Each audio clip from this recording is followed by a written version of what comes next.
वाढत्या धुक्यामुळे पिकावर किडीचा प्रादुर्भाव, शेतकरी चिंतेत, औषध फवारणीचा खर्च वाढला।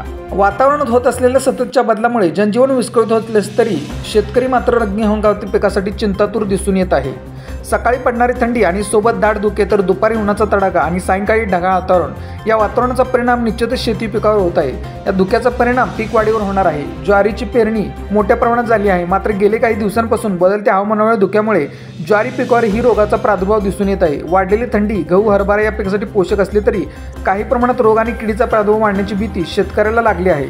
या धुक्यामुळे पिकावर दव पडत असल्याचे सर्वत्र दिसून येत आहे। सध्याच्या वातावरण बदलाचा सर्वाधिक फटका शेतकऱ्याला बसत आहे। टोमॅटो, वांगी, कोबी, फ्लावर, कांदापात, कोथिंबीर, मेथी या पिकांवर करपा, बुरी, मावा, तुडतुडे आदी रोगांचा प्रादुर्भाव होत आहे।